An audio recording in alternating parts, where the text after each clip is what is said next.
Hello दोस्तों, स्वागत है आप सभी का। एक बहुत ही जनरल सी चीज़ रहती है जिसे हम कहते हैं कि एक नेचुरल फ्रेंडशिप होती है प्लैनेट्स की आपस में। ठीक है, तो उसको लेकर भी आप में से कुछ लोगों ने ये कहा था कि सर एक बात समझ में नहीं आती, ये ग्रह इसका मित्र बन जाता है, कभी बोलते हैं ये इसका शत्रु बन जाता है। तो रिजल्ट्स को देखते समय जो एक सबसे बड़ा चैलेंज खड़ा होता है कि ये ग्रह तो इसका दोस्त है, दुश्मन है, तो दुश्मन है तो खराब ही करना चाहिए, और अगर दोस्त है तो अच्छा ही करना चाहिए। पर कई बार क्या होता है, हम सोच रहे होते हैं अच्छा होगा लेकिन हो जाता है खराब। तो ऐसी परिस्थितियां क्यों बनती हैं, कहाँ पर हम उस लॉजिक को नहीं समझ रहे कि वो मित्रता जो लिखी गई है उस मित्रता को लिखने की वजह क्या है। अगर हमें दो ग्रहों के बीच में उसकी मित्रता समझ में आ जाती है, नेचुरली मित्रता समझनी होती है, उसके बाद इंडिविजुअल चार्ट्स के अंदर तो सारे परमुटेशन कॉम्बिनेशन होते हैं दोस्तों। ठीक है, अगर नेचुरल फ्रेंडशिप समझ में आती है तो दशा का एक फैक्टर नेचुरली काम कर रहा होता है दिमाग के अंदर कि ये दशा चल रही है, ये चल रही है, तो किस राशि पे असर हो सकता है। राहु और केतु को अभी के लिए छोड़ देते हैं, बाकी के सभी ग्रहों के पास कहीं ना कहीं कोई ना कोई राशि तत्व प्रभाव होता है। उसको ध्यान में रखते हुए हम चीज़ों को हैंडल करने की कोशिश करते हैं। सबसे पहली चीज़ कि जो नेचुरल फ्रेंडशिप बनाई जाती है दोस्तों, वो नेचुरल फ्रेंडशिप बनाई जाती है ग्रह के मूल त्रिकोण को ध्यान में रखकर। ठीक है, ग्रह के मूल त्रिकोण को ध्यान में रख के ऐसा बोला जाता है कि वहां से जो त्रिकोण के स्वामी होंगे वो उसके मित्र होंगे। ठीक है, जबकि जब हम बात करते हैं टेम्पोरल फ्रेंडशिप की तो हम कहते हैं एक ग्रह से 4 घर आगे और 4 घर पीछे तक जो होंगे वो दोस्त होंगे। लेकिन नेचुरल फ्रेंडशिप जो होती है, नैसर्गिक मित्रता जो होती है, उसमें कहा जाता है कि आपका मूल त्रिकोण है, उस मूल त्रिकोण से आपके जो भी ग्रह त्रिकोण के स्वामी होंगे वो नेचुरल फ्रेंड्स होंगे। तो ये क्यों कहा जाता है, पहली बात ये समझ लीजिए। सूर्य अगर अपने मूल त्रिकोण में बैठा है, इसका मतलब है वो अपने ऑफिस में बैठा है। ऑफिस में बैठा हुआ व्यक्ति कार्य करने के लिए बैठा है। ठीक है, वो पर्टिकुलर हाउस जो मूल त्रिकोण होता है वो ग्रह के लिए बहुत इंपॉर्टेंट होता है, क्योंकि वो वहीं का तो स्वामित्व लेके आया है, सबसे बड़ी जिम्मेदारी लेके आया है। उसको फुलफिल नहीं करेगा तो जीवन में उसका कोई मतलब नहीं रह जाएगा। सूर्य मूल त्रिकोण में किसको देखेंगे, मूल त्रिकोण में देखेंगे सिंह राशि को। अब सूर्य सिंह राशि को देख रहे हैं तो वो लाइक माइंडेड पर्सन को ही बाकी के 2 अहम डिपार्टमेंट देंगे। और वो कौन से डिपार्टमेंट होते हैं दोस्तों, जो नेचुरल वर्क करते हैं, 5वां और 9वां।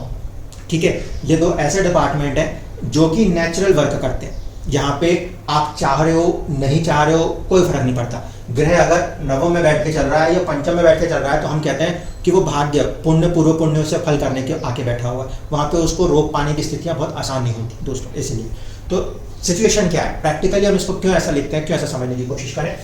सूर्य किस नेचर का ग्रह है, अग्नि तत्व का। तो जब उसके सोचने के तत्व में अग्नि है तो वह ऐसे व्यक्ति को पकड़ने की कोशिश करेगा जिसके अंदर भी same kind of thought process हो। आप एक बिजनेस करने गए, आप एक जॉब करने गए, आप कोई भी एक काम करने गए, आप अपना मेन ऑफिस की बॉस की पोजीशन पर बैठे हुए हैं, तो आप अपने किसी ऐसे पसंदीदा व्यक्ति को आगे बढ़ाते हैं जो आपके साथ लाइक माइंडेड होता है। ठीक है, तो सूर्य अपने आप में अग्नि तत्व है। दूसरा अग्नि तत्व ग्रह जो होता है वो होता है मंगल। ठीक है, तो मंगल जो है वो नेचुरली सूर्य के समान है। इस कंडीशन में सूर्य मंगल को अपने से भाग्य स्थान का स्वामी दे देते हैं। 9th हाउस जो है 5 नंबर में, उससे देखेंगे तो 9th हाउस मेष राशि आ जाती है, मंगल की हवाली हो जाती है। अग्नि तत्व की प्रधानता जो है इस कारण से ये राशि यहाँ पे अपने आप को सस्टेन करती है। गुरु का तत्व जो है ना दोस्तों वो अग्नि नहीं है, गुरु का तत्व है आकाश। ठीक है, तो सूर्य को गुरु के तत्व में उतना ज्यादा लगाव नहीं है, आकाश तत्व अग्नि तत्व उतना वो नहीं है। लेकिन क्या है, अग्नि तत्व जो है, फायर जो है वो वाटर और अर्थ से ज्यादा एयर को सपोर्ट में लेके चलती है दोस्तों। ठीक है, वायु को सपोर्ट में, अगर हवा ना चले तो आग का भड़कना रुक जाएगा। ठीक है, अब आग के लिए भी कहीं ना कहीं फायर के लिए एयर एक इंपॉर्टेंट पॉइंट है, एयर एक इंपॉर्टेंट पॉइंट है। लेकिन गुरु एयर भी नहीं है, गुरु एयर भी नहीं है, आकाश का तत्व है। आकाश का तत्व पता है दोस्तों क्या करता है, आकाश का तत्व सबसे इंपॉर्टेंट है क्योंकि वो एक तरीके से ऐसा आउटर कवरिंग बना के रखे हुए है जिसके कारण से हम हवा के एक फेज में हैं, एयर के फेज में। यानी कि एयर एलिमेंट को कंट्रोल जो कर रहा है वो कहीं ना कहीं हमारा एक आकाश तत्व है। पृथ्वी के ऊपर एक पर्टिकुलर लेयर है जिसके बाहर जाएंगे आप तो आपको वायु ना मिलेगी। ठीक है, ऑक्सीजन नहीं मिलेगी। Oxygen is a supporter of fires. तो फायर एलिमेंट जो है उसको ऑक्सीजन एयर एलिमेंट के सपोर्ट की जरूरत पड़ती। ऐसी कंडीशन में आकाश का तत्व खुद तो कोई एयर नहीं देता, लेकिन वो एयर को बाहर जाने से बचाकर एक तरीके से सेव आउट करता है। तो गुरु का आकाश का तत्व लेने के बाद भी उसके पास एक राशि ऐसी आती है जो अग्नि तत्व प्रधान होती है। इस कंडीशन में सूर्य पंचम भाव जो है वो अग्नि तत्व राशि को दे देता है, गुरु को दे देता है। तो अब इस बात को समझिए, मित्रता के अंदर भी ज्यादा घनिष्ठ मित्रता क्या होगी, अग्नि तत्व वाले के साथ जुड़ के घनिष्ठ मित्रता मानी जाएगी। इससे थोड़ा निचले स्तर की मित्रता होगी सूर्य और गुरु के दरमियान, ठीक है। इसको ऐसे देखेंगे। अब ये नेचुरल साइंस बन रहे हैं, तो इसका अर्थ है कि जब कभी भी सूर्य को टारगेट कर रहा हूं, सूर्य की महादशा चल रही हो, गुरु की अंतरदशा चल रही हो, तो 9 नंबर की राशि उस लगन कुंडली में जहां कहीं पर भी होगी, उसके अंदर किसी ना किसी प्रकार की पॉजिटिविटी नेगेटिविटी जो भी उस लगन कुंडली के तहत बननी होगी वो बन रही होगी, ठीक। अगर सूर्य की महादशा मंगल की अंतरदशा बन रही होगी तो ये दोनों ग्रह संघर्ष वाले हैं, दोनों संघर्ष तो करा रहे होंगे, लेकिन जो एंड रिजल्ट्स क्रिएट करना होगा वो जो आपका 1 नंबर की मेष राशि बनती है उसके प्रति चीजें नेचुरल तरीके से कार्य कर रही होंगी, ठीक है। अब आ जाइए सेकंड स्टेज। सूर्य से बुध को हमने न्यूट्रल माना है। सूर्य से बुध को आप देखेंगे तो ये इसका सेकंड और 11th का फैक्टर बनता है।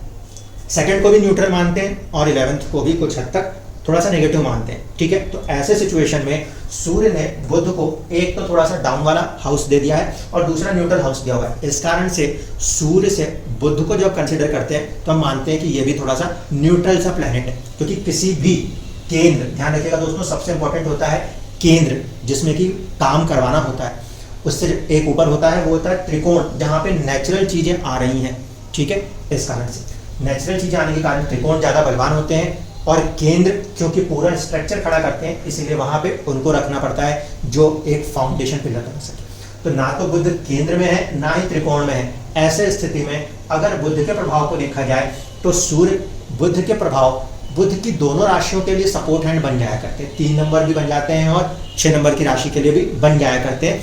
लेकिन एक बात ध्यान रखिएगा, यहाँ पे ये दोनों ही राशियों के लिए जो सूर्य का प्रभाव रहने वाला है वो बिल्कुल न्यूट्रल सा रहने वाला है। जब 6 नंबर अपने आप को लगन में लेके आएगा तो सूर्य 12वें भाव के स्वामी बन के बराबर कर लेंगे हिसाब किताब, और जब 3 नंबर का लगन बनेगा तो सूर्य 3रे भाव के स्वामी बन जाएंगे और हिसाब किताब बराबर कर लेंगे। इसलिए इक्वली दोनों तरफ से चलता है। अब देखिए शुक्र के साथ अगर हम बात करते हैं तो शुक्र के साथ हम कहते हैं कि शुक्र और सूर्य जो है वो नैसर्गिक रूप से मित्र नहीं है, लेकिन एक्चुअल में ये कंडीशन इस तरीके से नहीं है। इस कंडीशन को समझे, सूर्य और शुक्र को जब हम देखने की कोशिश कर रहे हैं तो शुक्र का जो एक्चुअल मूल त्रिकोण है वो होता है 7 नंबर मतलब तुल। तो जब सूर्य की महादशा और शुक्र की अंतरदशाएं देखने को मिलेंगी जीवन के अंदर, तो इसके ऑफिस के पॉइंट ऑफ व्यू से देखें तो तीसरा भाव एक्टिव हो रहा है। शुक्र के खुद के एक्टिव होने से 7 नंबर की राशि एक्टिव हो रही है, 7 नंबर की राशि 3रे भाव में आ रही है। इसका मतलब होता है कि जब सूर्य की महादशा चलती है, शुक्र की अंतरदशा चलती है, तो जीवन के अंदर कहीं ना कहीं संघर्ष चुनौती देखने को मिलेगी। तीसरा भाव क्योंकि यहाँ पे दिखाई दे रहा है, लेकिन वो संघर्ष और चुनौती वृषभ राशि जहां कहीं पर भी होगी उसको पॉजिटिव सपोर्ट करने की कोशिश करेगी दोस्तों। क्योंकि देखिए सूर्य जब इसको लगन मानेगा तो इससे दसम जो है वो सेकंड बल्कि फर्स्ट मोस्ट इंपॉर्टेंट केंद्र होता है, स्ट्रॉन्गेस्ट केंद्र होता है 10th हाउस, और सेकंड इंपॉर्टेंट हाउस होता है 9th हाउस के बाद, ठीक है। ऐसे स्थिति में सूर्य और शुक्र को जब हम शत्रु के रूप में रीड करते हैं वो एक बात ठीक है, वो इस बात पे कि कहीं ना कहीं मूल त्रिकोण प्रभाव में जब सूर्य की महादशा चलेगी, शुक्र की अंतरदशा होगी, तो जीवन में कुछ संघर्ष होंगे इस प्रभाव के कारण, लेकिन वो कहीं ना कहीं वृषभ राशि जहां कहीं पे भी कुंडली में उसको सपोर्ट आवश्यक रूप से करेगा दोस्तों। इसी तरीके से मंगल के साथ हम देख रहे हैं तो सूर्य की महादशा में मंगल की अंतरदशा जब चलती है, जहाँ पे प्रभाव देखें तो ये एयर एलिमेंट था, ये वाटर एलिमेंट है, ठीक है ना। एयर एलिमेंट और वाटर एलिमेंट के प्रति आग बिल्कुल कैसा रुख रखेगी, बुझ जाएगी, इसलिए एनिमिकल होता है। तो सूर्य के अगर संदर्भ में देख रहे हैं मंगल का एक प्रभाव, तो जो इस भाव का तत्व है जल तत्व, वो जल तत्व सूर्य को पसंद नहीं आने वाला। ऐसे स्थिति में सूर्य में मंगल की दशा प्रभाव 1 नंबर की राशि यानी कि मेष जो राशि है उसके प्रति ज्यादा आगे बढ़ती है, और ये क्योंकि इसके लिए सुख स्थान जैसा है, केंद्र है, अगर सुखी नहीं रहेगा तो भी डिस्टर्बेंस है, तो इसके प्रति वो एक न्यूट्रल रवैया मेंटेन कर लेगा, ठीक है। मुझे इसका तत्व पसंद नहीं है, मैं अग्नि तत्व से हूँ, ये जल तत्व से जहाँ मैं बुझ जाऊँ, लेकिन इसका लाइक माइंडेडनेस मुझे मदद करता है, इसलिए यहाँ पे वो न्यूट्रल हो जाती है दशा। ज्यादातर फायदे नुकसान मेष राशि की तरफ होते हैं। गुरु के साथ जब हम आएंगे तो हम समझते हैं कि सीधे सीधे 9 नंबर जहां कहीं पे भी राशि बैठी है उसको सपोर्ट मिल रहा है। फिर वही कंडीशन है, गुरु की दूसरी राशि जो है वो जल तत्व है, सूर्य वहां पे जल तत्व के प्रति बहुत ज्यादा लगाव नहीं दिखा पाता। इस कंडीशन में सूर्य की दशाओं और गुरु की दशाओं का जो फल है वो 12 नंबर की राशि अगर कहीं पड़ती है वहां उतना ज्यादा नहीं देखने को मिल पाता। अगर दशा बन रही है तो 9 नंबर की राशि वालों को ज्यादा फायदा कंपैरेटिवली देखने को मिलता है। अब बात करें सूर्य और शनि, सूर्य और शनि के फॉर्मेशंस के अंदर अगर हम देखें तो केंद्र जो आ रहा है वो 11 नंबर में आता है। ऐसे स्थिति में कहीं ना कहीं जब सूर्य की महादशा शनि की अंतरदशा चल रही होगी तो छठे भाव की वजह से संघर्ष प्रभाव जीवन में आवश्यक रूप से देखने को मिलेगा दोस्तों, इसमें कोई दो राय नहीं है। लेकिन कहीं ना कहीं जो एंड रिजल्ट होगा उसका वो फॉर्मेशन 11 नंबर की राशि जहां कहीं पर भी पड़ रही होगी उसके ऊपर उसका एंड रिजल्ट ज़्यादा तरीके से कार्य करने की कोशिश करेगा। जब कभी भी सूर्य की महादशा में शनि की अंतरदशा को प्रभावित रूप में देखेंगे तो हम समझ पाएंगे कि उसके अंदर, क्योंकि शनि छठे भाव का स्वामित्व लेता है, संघर्ष तब भी दिखाएगा, एग्जैक्ट सामने होने के कारण भी शत्रुता है, अति शत्रु प्रभाव में गिन लिया जाता है, चुनौतियां दिखाता है। लेकिन चुनौतियों के बावजूद भी जब एंड रिजल्ट्स की बारी आती है तो 11 नंबर की राशि कुंडली में जहां कहीं पर भी पड़ती है उसके प्रभाव वहां पे ज़्यादा देखने को मिल जाते हैं। इस तरीके से हमारा जो एक नेचुरल फ्रेंडशिप है वो काम करता है। कुंडली के अंदर ये नेचुरल फ्रेंडशिप हमेशा महादशा अंतरदशा के पीछे काम करती रहेगी, बिहाइंड द सीन हमेशा करती रहेगी। किसी भी कुंडली में उठाएंगे, सूर्य की महादशा है, चंद्रमा की अंतरदशा अगर नजर आ रही है तो क्या हो रहा है, वो नेचुरली अपने से 12th का जा रहा है, थोड़ा सा परेशान करेगा। अगर चंद्र कुंडली उठाते हैं, चंद्रमा 4 नंबर को अपना मूल त्रिकोण देख रहा है, सूर्य उससे आगे धन बनाने की बात कर रहा है, कुटुंब की बात कर रहा है, तो चंद्रमा की महादशा में सूर्य की अंतरदशा या तो घर के अंदर धन को जोड़ने का कार्य करती है या घर के अंदर के लोगों को जोड़ने का कार्य करती है। अगर गलत स्थिति वाली सिचुएशन में है, मतलब हाउस लॉर्डशिप गलत है, तो वहाँ पे लड़ाई लड़वा देगी, वहीं पे धन का खर्च या कमी करा देगी। इस तरीके से जो भी हाउस उनके लिए मूल त्रिकोण है ग्रहों के लिए, महादशा को हमेशा उसके मूल त्रिकोण से केंद्रित करके समझने की कोशिश करते हैं तो धीरे धीरे करके हमें समझ में आता है कि ये नैसर्गिक व्यवहार है ग्रह का किसी के प्रति, और वो उस नैसर्गिक व्यवहार के साथ चलने की कोशिश करेगा।